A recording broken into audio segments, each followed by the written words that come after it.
Somebody asks about like how do you think about generative AI affecting like a staffing business in the future? And to me, like I want to give you a chance to talk about this, but to me, I think this is a great example of AI and generative AI are just making existing employees more efficient and effective, not replacing or removing jobs because we're at full employment in the United States.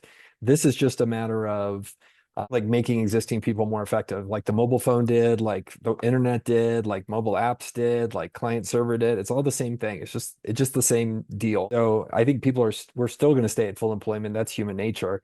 It's just it's just people love to fear monger. So I don't know if you're seeing something different, but before we move on, I wanted to just answer that question for Tim. I think AI is actually going to help your business. I agree. What we're saying is some of the most junior roles, there's less demand there. As I mentioned an example, like before we needed, for our current team, we would have needed three assistants. Now we only have one, and we could get more account executives, and this assistant would be able to support them as well.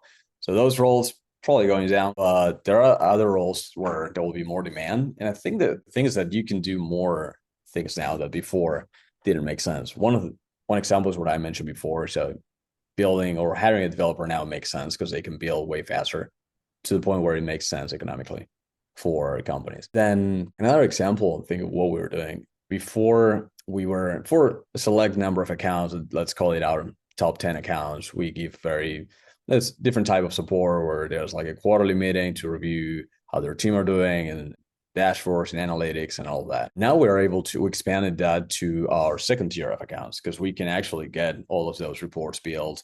And so we hired two customer success managers to serve that tier of clients that before we didn't have, and we probably wouldn't have done it.